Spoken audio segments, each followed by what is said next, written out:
just recapping. So Cathy and I did a webinar titled "How to Get Started Coaching" back in January. It seemed just yesterday, and we booked in another time and date to come back because we started a little bit late that time, and I think we had a lot more questions going in that webinar. So Cathy very kindly offered to give us some more of her time. And I know she's been out and about traveling to London, where I saw her briefly. And we saw each other in person. Yeah, I held you up from escaping. You were willing, trying to get away, and I just kept. No. I was enjoying your mother and your sister, but not me. Thanks. You just happened to be there. I was totally enjoying your mother and your sister. Who needs enemies when you have colleagues like this, right? Right. Thanks a lot, Cathy. And I got the full scoop on you, so I know, it was fabulous. It was great. Anyway, so Cathy's been traveling all around the world, and we got to meet in person. But she's back now, and she's coming back to do this. Hi Maria. Hi Joe. And so people are coming on. Great.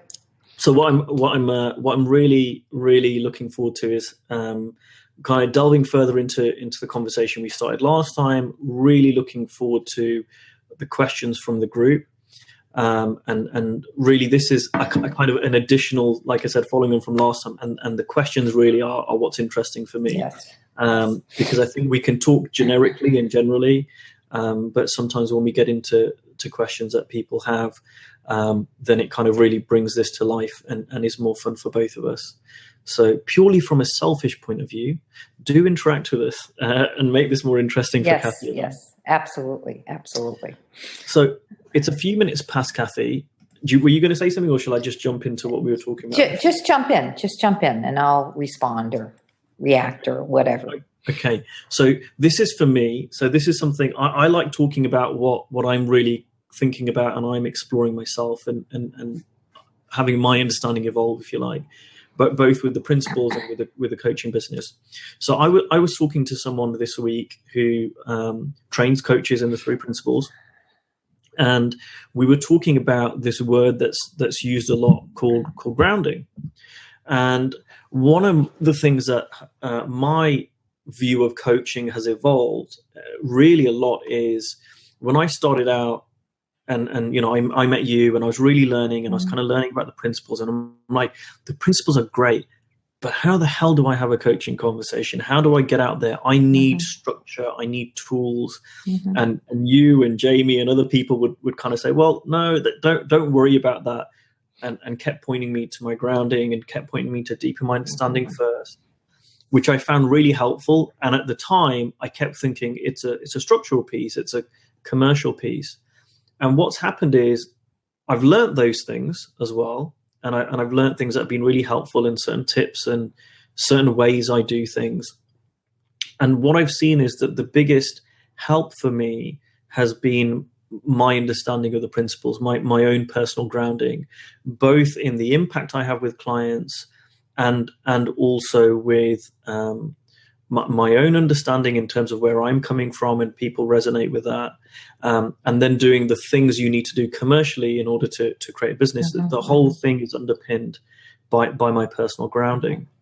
And what I found is in working with some coaching clients I have, if someone I work with has got a deep understanding of the principles and their personal grounding is stronger, I know that it's kind of like you can't measure it, but hopefully you get the direction I'm pointing at.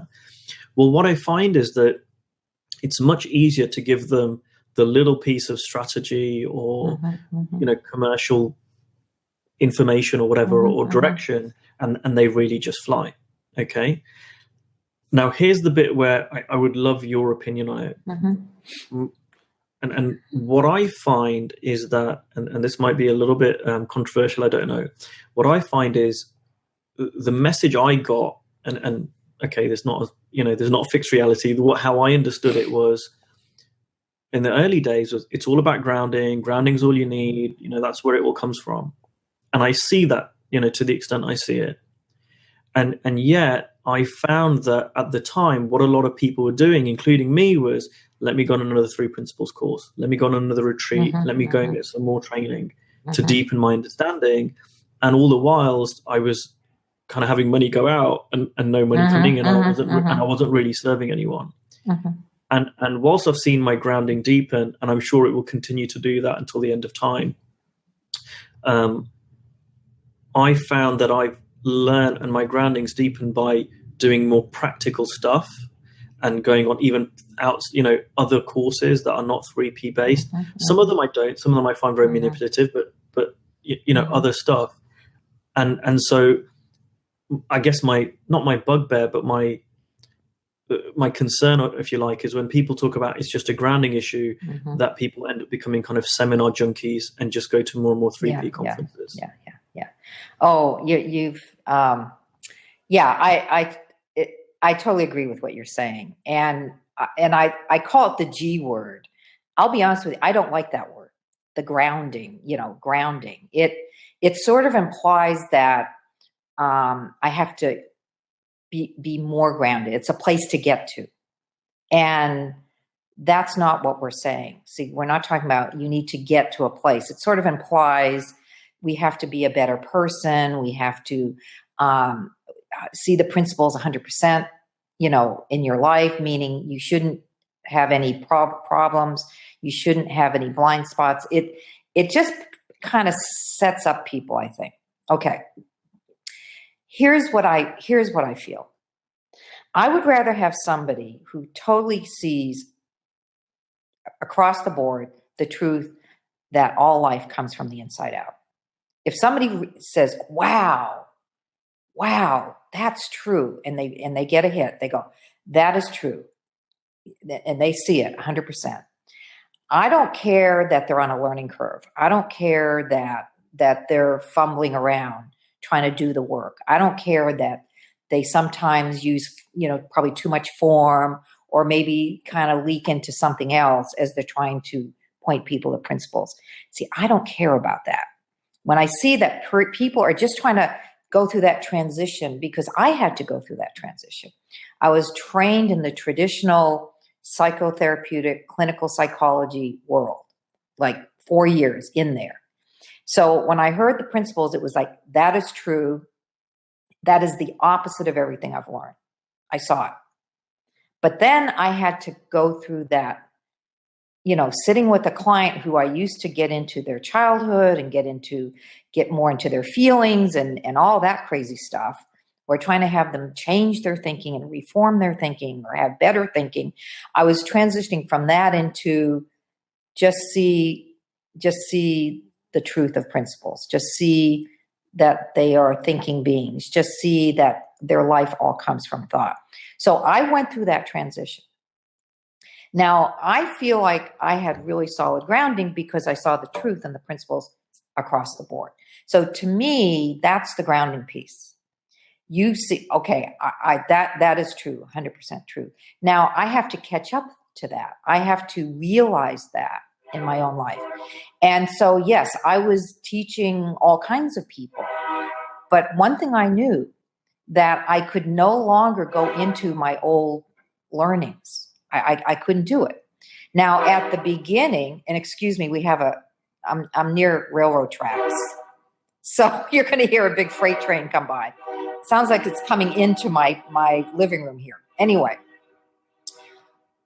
every now and then I would start getting into, well, it's good to have better thinking and it's not good to have negative thinking. So I was still kind of in the cognitive, putting a value on people's thinking. And I must say my mentors were also doing that. So I was innocent in the whole process. Anyway, so I was still doing that, but I didn't know I was doing that. So I did that for a while until I'll never forget when George Pransky, he put on the whiteboard.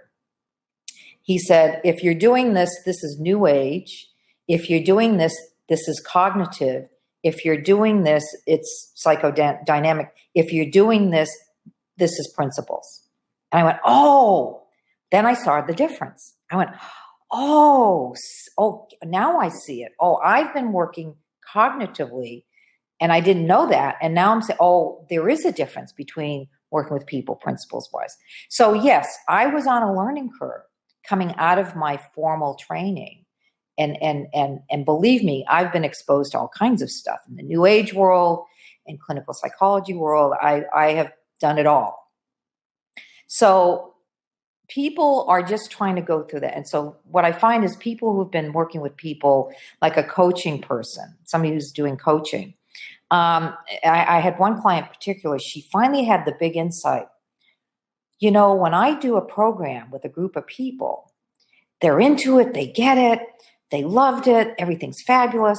And then I go back to that company, 4 months later, and it's like nothing ever happened. And she saw that she was doing motivational reframing, that kind of work with them, as opposed to when you give people what principles are, that stays with them, that sustains them. It's not a doing, it's an understanding. See, she saw the difference. So then she started to shift into, so I want to work with this company. Yeah, what are their issues? Burnout, stress, not enough time for too much to do, those kinds of things. So yeah, we start in the world of form, in the world of issues. But as soon as I can, I want to back that puppy into, well, where does stress come from? Why are there days where you do okay and other days you don't? Like what's behind that? So yes, I'm in the world of form. I'm using this as a leadership tool, customer service tool, a psychotherapy tool, you name it. I've used this approach in the context of issues. But once I get engaged, my grounding is, my set of eyes are, it's all coming the same way. It's all coming via these principles. So regardless of which environment I'm in, that's what I have eyes for. And it doesn't take much for me to get a sense of, well, what is their world? What do they think they're up against? What's the deal? And they'll even tell me, well, we're using this approach and I'm using that approach. I say, okay, tell me, what are you getting from that? Help me understand. What are you getting? And they'll say, well, it helps me here and it helps me there. And then I'll say, okay, now where does that come from? That place that you get help, or you somehow get relief, or whatever it is that they're sharing with me. And eventually I want them to really see what's behind everything they're doing. So to me, it doesn't matter what people are doing. But me teaching or sharing, I have to literally accept with certainty that life comes inside out, mind, thought, and consciousness. This is how life comes to us. And if you don't have certainty in that, then that's going to leak into the work you're doing. See, that's where you're going to get confused. So that's kind of my take on grounding is, you see it, and then now you have to discover it, in your life. And then as you discover it in your life and you see it, that's what you're able to, that now you can see it out there. The more I see it for me, the more I can absolutely see it for other people. So this webinar really is only going out to coaches who are either fully 3P based, or they're interested in how 3P builds into their practice. But the interesting bit for me, or the question I get, I have in my head around how you see it, is because this is really about how do I get started coaching. So I'm assuming there are a lot of people who are watching this or who are online who are kind of earlier on in their coaching careers. And I see a delicate balance, on one hand, and I was talking to, Dickon about this, that not everyone needs to become a coach. Not everyone needs to become a 3P teacher. Not everyone needs to become a facilitator, right? Absolutely. And what I'm seeing more and more is that, number one, you don't need to do that. And also some people that do, then they might need to do in a nice way, some work on themselves first, right? Like, like Sid said, you can only give away what you have. Right. And so I see this balance between, okay, if you're starting out coaching, if I was talking to someone, I want to try and gauge where they are in their own life. So there's levels of understanding it's inside out, because I've met people who go, I understand it's inside out, and their relationships are terrible, their financial situation is terrible, their health's terrible. And it's kind of like, if you really saw it, your life wouldn't look like that. So there's kind of that that piece around, if Yeah, you're yeah, really yeah, wanting to help people, yeah, yeah, how is that yeah, showing up in your yeah, life? yeah.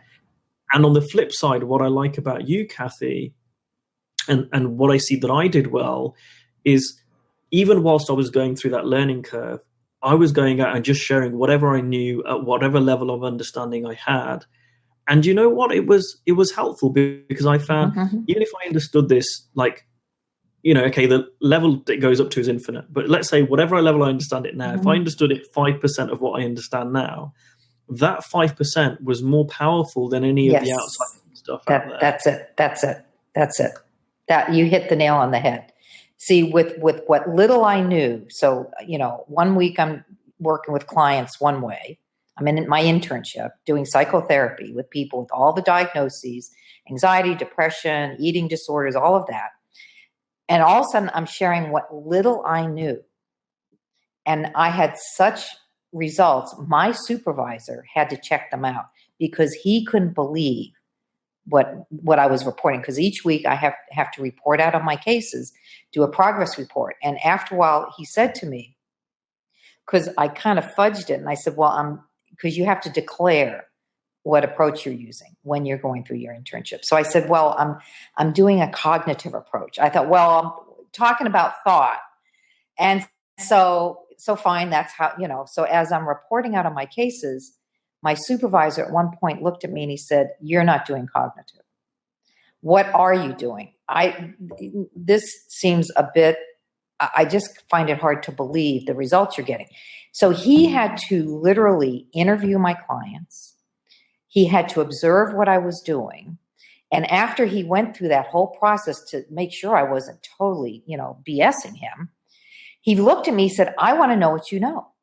And so, because at the time I was just an intern and I was still learning the principles, still on a learning curve, I referred him to people who had PhDs who were teaching the principles. That gave them credibility because he was a PhD. So yeah, with what little I knew, I was getting results that my supervisor had never seen. So that's why I want people to realize, people think, oh, I'm not ready, or I need to, do more. If you really want to do this work, if you only talk about thought in the way that you see it to somebody, and a person wakes up to the fact that they're even in thought, to me, that's huge. That's more than most people walking the planet know about. So yeah, so we don't really have to have that time experience, but we do have to have certainty, though, in what we see and what we're hoping to see. See, if you don't have that, then you're right. Then we need to go back to, well, spending more time immersing and really seeing it 100%. So yeah, to me, that's the most important thing. And I love that you said that, because I think we forget to tell people, when we all started, most of us didn't know anything. But even with that, with what little we did know, it would have impact on people. So Yeah, and I've got like a couple of stories. I mean, it doesn't always happen this way, but I've got a client who was training to be a social worker, and I had very little time with him, and I gave him I think The Inside Out Revolution by Michael Neal, and he read that, and that changed it changed his life. Like, oh my god. And then we had a conversation. I did very little with him, it wasn't yeah, yeah, like yeah, yeah, I yeah, was yeah, yeah, amazing. yeah, yeah. I gave him then Somebody Should Have Told Us. Mm-hmm, He read Somebody mm-hmm, Should Have Told Us. So he's mm-hmm, read 2 books at this stage and mm-hmm, had 2 or 3 conversations with me. mm-hmm, mm-hmm, mm-hmm, And he read Somebody Should Have Told Us, and he stopped smoking. mm-hmm, mm-hmm. Oh yeah, oh yeah, Right? yeah, yeah. So we are so lucky now compared to where you guys were. We had nothing. We You had had no nothing. resources. Well, and this is one book that nobody talks about, but to me, it is the book I would give anybody before I give them any of the ones you mentioned. I love Michael, but The Missing Link is the book. Those are pure principles. That's straight from the horse's mouth. Meaning he didn't make up this stuff. He's just sharing it in a more accessible, simplistic way. But yeah, it doesn't take a whole lot. It really doesn't. When people are ready to hear something, boom, people get an insight. And when I showed up, I didn't even want to hear this stuff. I've told the story a million times. I was sitting in a room of 85 people listening to two teachers, Joe Bailey and Mark Howard, only because I was trying to get a job from this woman, a paid internship, and she invited me to go. I didn't even know what the thing was called. To this day, I don't know the title of that first session I went to. So yeah, potentially anybody can have a life-changing insight, whether they read those books or not, whether they heard the principles or not. See, we need to appreciate all human beings are sitting in pure wisdom, pure enlightenment, but for, that their minds are somewhere else. Potentially anybody can have a life-changing insight. Sid Banks would even tell you, I don't know why it happened. He talks about his experience. He doesn't know why that happened. And he said, potentially any of you could have the same experience. So yeah, the more we appreciate that what we have to offer, what we have, what we know. But also, I love that you also mentioned not everybody's meant to teach. I'm sorry. And I went through kind of a phase where I was mentoring people to teach, and they would be with me in front of a room, and I would give them the microphone, and I would step aside, and it was like the room just died. Okay. And then, all right, well, more experience. And it never changed. The room kept dying. And so finally I realized this person wasn't really meant to do that kind of work. Now, she turned out to be fabulous working with kids in a school. And I thought, and I encourage you should continue doing that. That's going to have more impact, teaching kids, working with the teachers. But again, I think we're all trying to be something else. We see the Michael Neals, or they see you, Ankush, or they see me or other people. Oh, I want to be them. I want to do what they're doing. And, sometimes that's not what we're meant to do. And so to go from, thinking, well, that would be a good thing to do versus, well, what's in my heart? What's relevant to me right now? And it could be just living my life, to seeing life differently where I work, or doing something within my community. Whatever it is, it has to come from our own wisdom. And I just want to say one thing on that, Cathy, and that is I have met people who, like you say, they weren't meant to do this work, and they're banging their head against a wall, and the best thing for them might be to look in a different direction. I've equally come across so many people who were born to do this work if they only got out of their own way. I know. So I want this to be hopeful to people. And if you're stuck, reach out to Cathy, reach out to me. I'm very happy to have a conversation. And see, and I don't want people to go. I grab it. See, I have eyes. You could give me a group of people, and it doesn't take long for me to go, oh no, there's one. Yeah, I can tell right away. People could move along very easily with some great mentoring. You can just see it. And then I see others who are struggling. And when many mentees who have worked with me, at the end of our time together, they end up realizing, well, Cathy, I really don't want to be a coach. And I'm like, yes, I actually really love the job I'm doing. This person who's in IT, she said, what's helping me in terms of the principles is all this kind of work that I have to interact with all kinds of people. I'm dealing with all this technical stuff, and then I'm up against all these crazy personalities trying to get them to be okay with what we're doing. The principles have made a huge difference in me being able to do that. And now I'm sharing this with my team, because if we can all get on board around this, it'll make our jobs easier, and then, of course, help the organization. So again, it doesn't really matter. It's whatever you bring to the table is, you are enough. And boy, when you see life across the board the way we're speaking about it, inside out, that's going to impact anything that comes your way. So to me, if somebody said, Cathy, that's it, you're never going to do a webinar on the principles, you'll never teach again, it's over, I'm okay with that. See, I'm not attached that I need to do this work. I love doing it, but I'm not attached. And that's another subtle piece. I'm not here to help people have a better experience. And this is where I think the disconnect happens. People sign up for courses, make more money, be a super coach, do this, do that. Well, the principles aren't about how to get somewhere.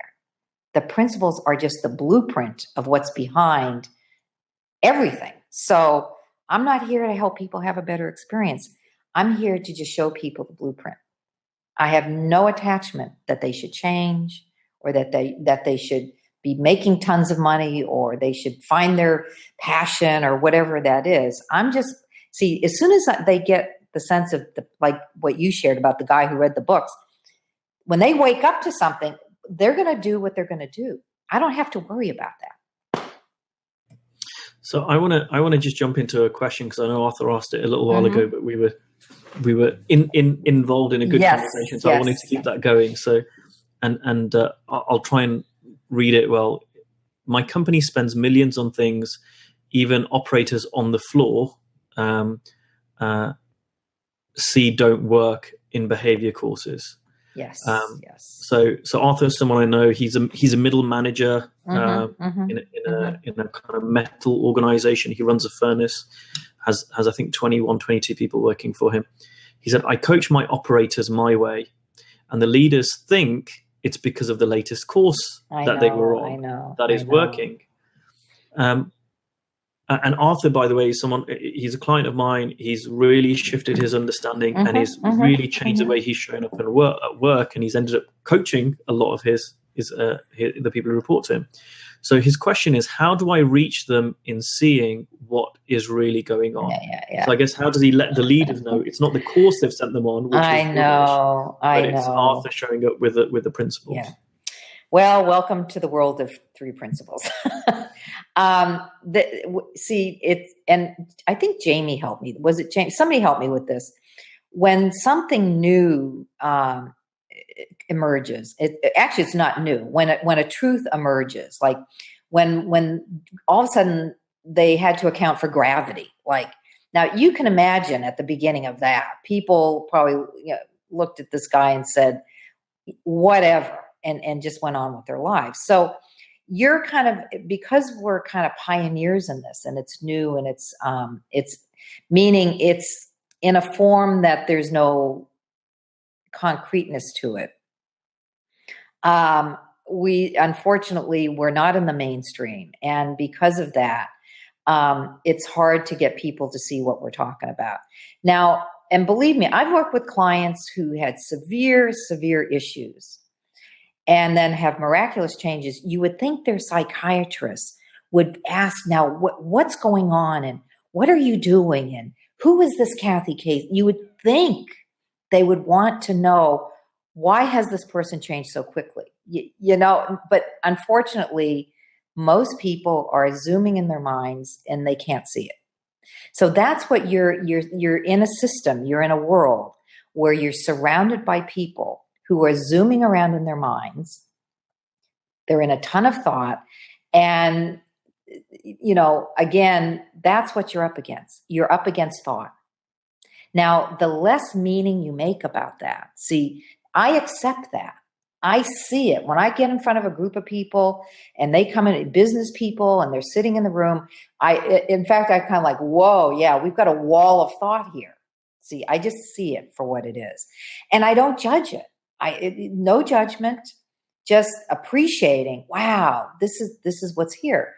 And when you have that, I think it's a feeling of non-judgment, seeing the innocence, appreciating, I could be in a wall of thought, just kind of seeing it that way, and just proceed with what you're doing. Who knows? Somebody may notice something. Who knows where it's going to happen? Or you may feel confident enough to go talk to somebody and say, by the way, I don't know if you've noticed, I'd like you to talk to my people. There's something they're learning that's really made a difference. So you could actually step up to the plate and do something like that. But again, it's up to you. But the first thing is, you just want to, because I had to see health and bureaucracy. See, I can see health in individuals easily. I can see wisdom. I work with guys who have murdered, murderers, rapists. I see the core of innocence and the core of wisdom in these guys. But I never saw innocence in bureaucrats, you know. And one day I had to step back and go, well, what's up with that?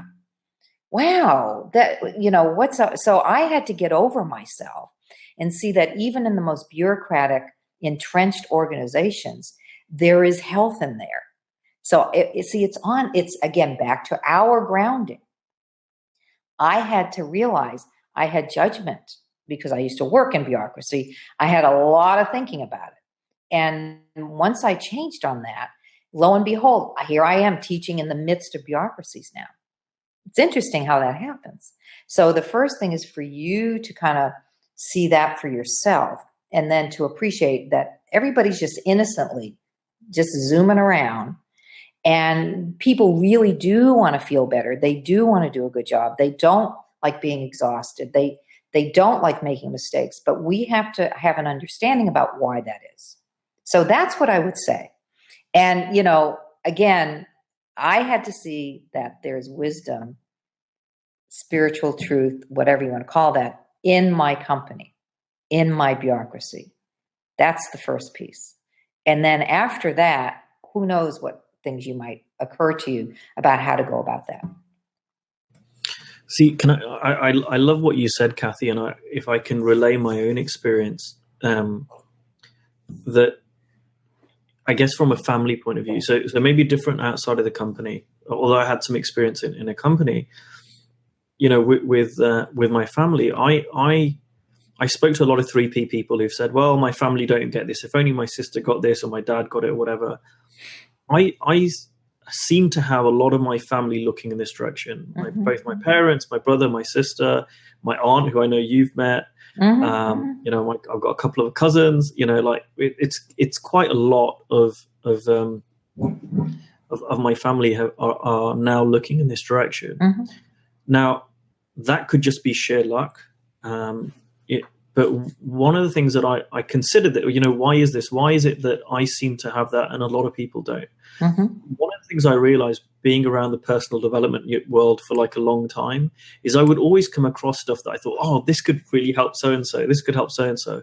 And I learned many, many years ago, if I went and told people that, it would push them away. Absolutely. So when I came across the principles, I tried a little bit, but then I very quickly, I just knew, if I push this on anyone, it's going to sound cult-like and it's going to push them away. So the first thing was I didn't push anything on anyone. If someone was open to a conversation, if I saw an opening that I could have a conversation, then I would have a conversation. So if someone told me, you know, oh, I'm struggling at work, well, tell me about that. Exactly like we would do with a client. Well, tell me about it. Tell me what's going on, and open up the conversation. In that way. And secondly, what I saw was the biggest determinant of people that are close to me on whether they took what I was saying, you know, seriously or not, in a way, is kind of how I shifted. So very early on with my immediate family, they saw such a huge shift in who I was one day, and then in the space of a month or so, I'm a completely different person. That intrigued them. Yeah. And so, I mean, Arthur's just commented back, thanks, I know exactly what to do. Just continue what I'm doing. Great. Excellent. And I think that's absolutely right. And I know Arthur a little bit, that, you know, he has shifted massively in his organization, and people are taking note of what he's doing. They can't not. It's a natural side effect. So we've got a couple of other comments. I just want to say, Arthur, what I see about that is, that's what I call leadership. See, leadership isn't about what position you are in a company. Leadership is a state of mind. Leadership is an understanding. And so you're what we call, you have natural leadership. And, you know, maybe one day, you know, if somebody will start to notice something, you can say, well, yeah, this is something that can be taught as a leadership approach or as a customer service approach. So it's relevant to the company. But yeah, and there are people in any organization, you will find people like that. They're usually very low key, very quiet, but yet when things aren't going right, that's the person they go to. See, that's how that shows up. So good luck to you, Arthur. Good luck. Joe said, and I think this was from a little bit previously, one of the things you were saying, what I've heard in what Cathy has just said is that the pressure is off the coach to make change happen. It's our job as the coach to point a client in the right direction. Yes. And once they see something, change happens for themselves. That's exactly that's it. That's it right there. That was the big shift for me. I used to be a social worker, then I became a psychotherapist, and I thought it was on me to make the change. And now it's not on me. All I'm there is pointing them to something that they intuitively know already. So I'm just getting them to see something that they're sitting in. And that's it. Once you see that, the difference, it really, then it does take the pressure off. And you have you see people differently after that. Cool. I think we keep getting people join us. Hi, Helen. Hi, Birdie. Yeah. Great. Hi, Michael. Thomas has got a question. From what I understand, many 3P masters are educated in the field of psychology. And when coming across the 3Ps, they throw their education out the window. Does the knowledge from your previous education get in the way, or does it help you to see the wider perspective? Okay. Now, this is, I tend to be the renegade in the 3P community. Yes. And when I first heard the principles, I raised my hand and I said to the two guys on the stage who I didn't know at the time, who had PhDs, I said, I have a feeling 4 years of clinical psychology education is going out the window, along with the $45,000 that I paid to have that education. And they said, yes, it is. So I got that right away. But I'm going to tell you something. I am so glad I did get that education because in the world of people, there are times when people are suffering psychologically to such an extent that they learning principles, first of all, they can't even get with you to hear them. What I mean is there are people who either are on medication, okay, and it's not helping them, or people who are not on medication who absolutely should be on medication because we do have a physical biochemistry. We do have a physical body. So I am glad there are moments where I will slip into my clinical mode and check somebody out, because if somebody's suffering from panic attacks to such an extent, to me, it would make sense for them to get help medically. And so what I encourage them to do is to go check with the doctor. And let's continue learning the principles. And what I see is most of the time, the combination, when somebody gets on good medication, they can hear me right away. They can start to, when you come out of the anxiety or you come out of the depression, they can hear me. And over time, they usually come off the medication or it gets reduced substantially. So I am glad I have my background, because I think there are times when it comes in handy. Because I do have colleagues, I'll give you an example. A colleague asked me to take over a client. They had been working with this client for a couple of years, and they felt like they needed a change, a different person. And when I hear a couple of years, a red flag goes up for me right away, because to me, get people connected to the principles. And my job is to get them up and running and on their own. Like, I don't need to work with somebody for 2 years. But anyway, I said, sure, I'll take over the client. So we were in the session. There were two of us, two principals, whatever, and the client. And so I did kind of my usual, tell me about yourself. And I noticed, I could see that the person was on something. I could just tell. To me, it was so obvious. I said, oh, by the way, are you on any kind of psychiatric medication? And she said, oh, yes. And she listed like 4 of them. I'm like, oh, okay. And now tell me more. Why are you on each one? And then I said, so are you seeing a psychiatrist? She says, oh, yeah, I have 3 psychiatrists. Well, by the end of the intake, the end of that first session, she was doctor shopping for medication. She was using, at time, definitely using marijuana a lot, and on occasion cocaine. So we were in front of somebody who had a major drug problem. so, which is fine. I'm fine with that. But my colleague was in shock.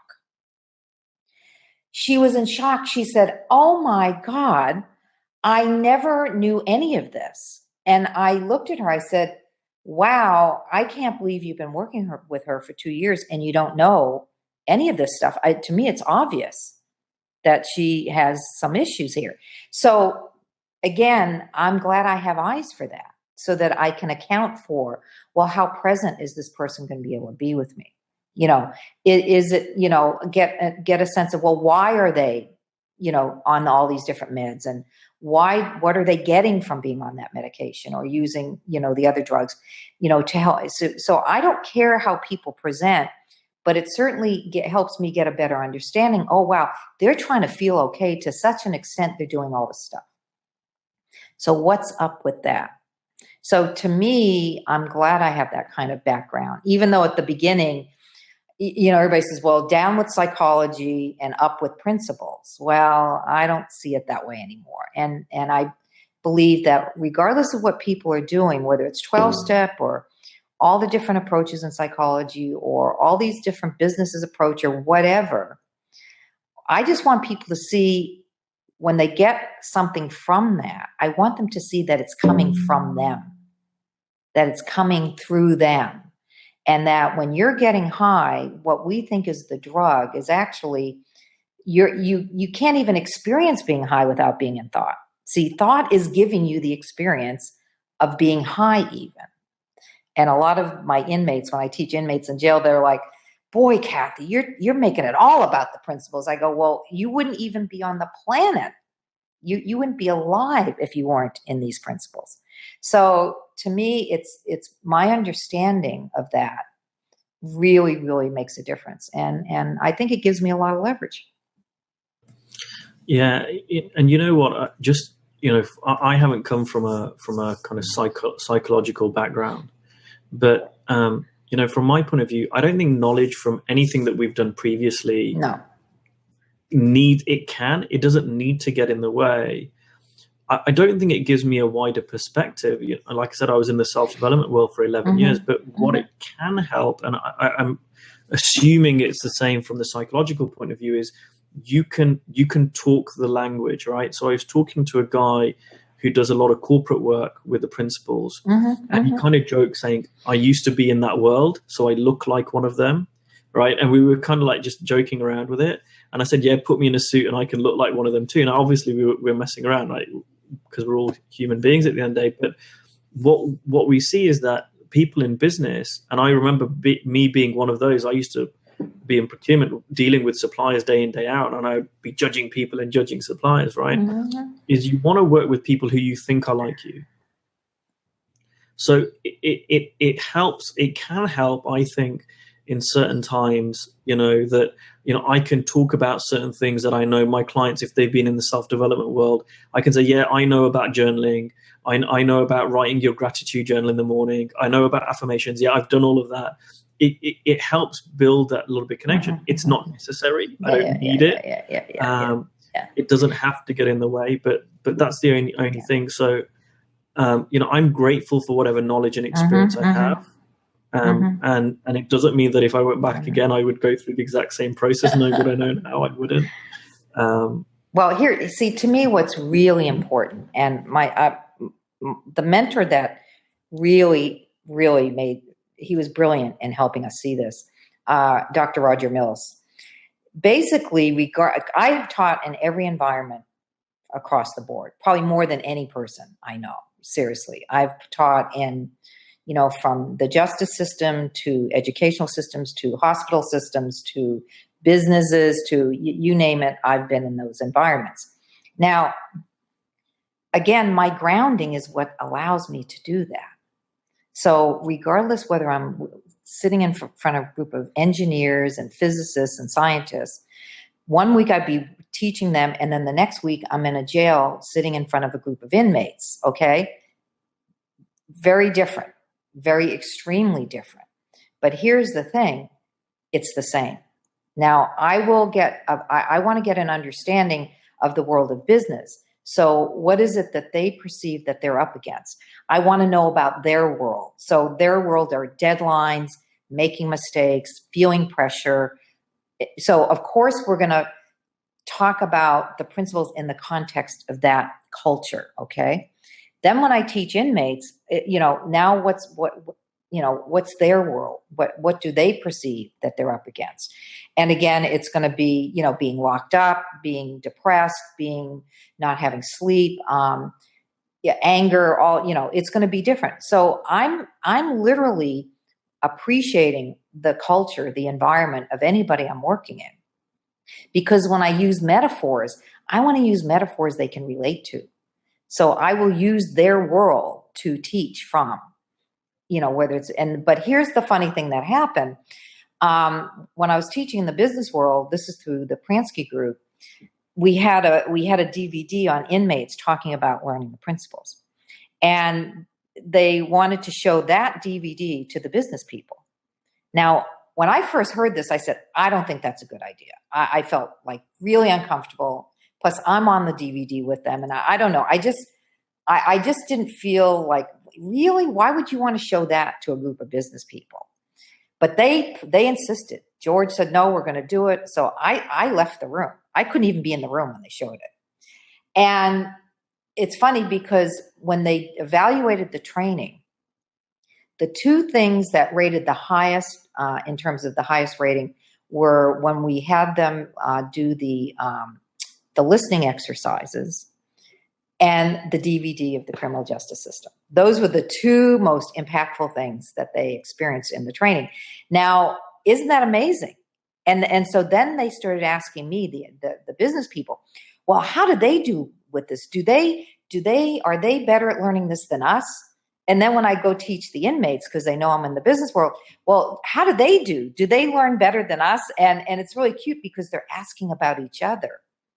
And I have to tell the business people, actually, you guys are harder to deal with because you guys think you know everything.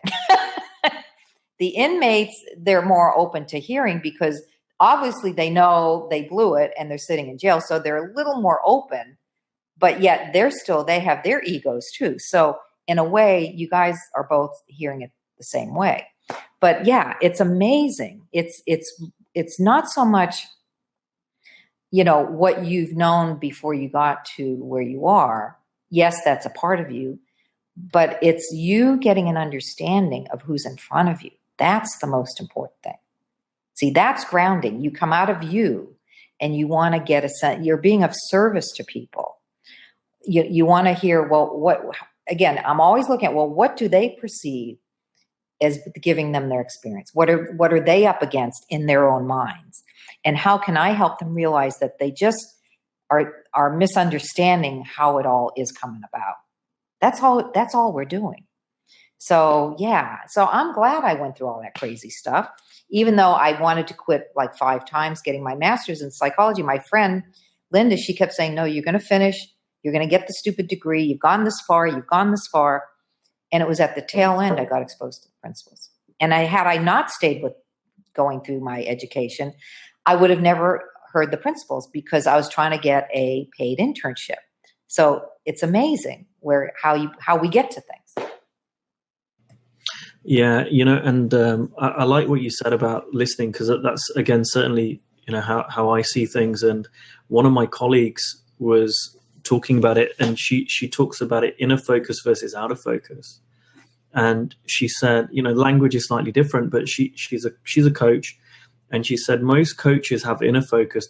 They're thinking about themselves. How do I look? Do they like me? Do I look stupid? How is this coming across? Yeah. As opposed to she says out of focus. She goes, no, think about the other person. Get curious about them. Yeah. And you're right. I think the deeper our grounding, the more natural that is. Yes. Right. Yes. It's natural to stop thinking about ourselves and think about the person in front of us. And what's going on with you? Tell me what's going on. What's that about? What about this? What about that? And, that certainly is. I think the doorway into deeper conversations. Yeah. Well, again, Roger Mills helped me with that also. He, when he was teaching large groups of people and we were helping him, meaning when we broke into small groups, we would have eyes for how are they doing with what they're hearing. We'd report back to Roger, and all of a sudden he's getting ready to do the next piece on innate wisdom or something. And he looked at me, he said, how about you do the next piece? He just handed me the microphone. And I had this, you can imagine, this feeling of terror went through me. And he pulled me aside. He said, here's the deal, Cathy. This is not about you. This is about them. We're here for them. So if you're here for them and you're looking at them, then there's no room to worry about yourself. And man, I heard that. And as soon as I got in front of the room, it was amazing. I'm like, oh, wow, look at all these people. Wow, they look different from the front of the room than from the side of the room. And I'm thinking, and then I went into, wow, this is really cool.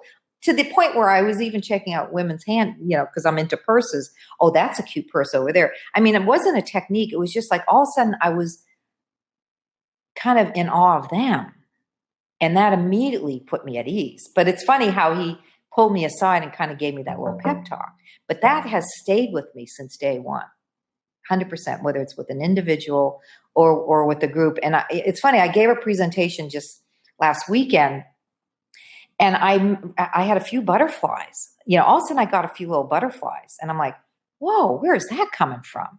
And then I started laughing. I said, oh, you don't have to worry about that, because as soon as you get up there, you're just going to look at the group and see who's there, and you're going to get into the group. So then then it was gone. It was like absolutely gone. But obviously I had a few thoughts in there about, oh, I'm going to be in front of the large group all by myself. I had that moment of a blip, and my colleagues are going to be in the room, and, but after all, I remembered, oh, wait a minute, you're here for them. So what I say to myself is, Cathy, you just need to get over yourself. And that's what it is. We just need to get over ourselves and not worry about that. But that, again, that comes over time. We have insights about that. And that's why that stayed with me, because I had a huge insight right before I went in front of that group of people. And I'm so grateful that Roger was there to point me in that direction. Anyway, and that was the start of my teaching career.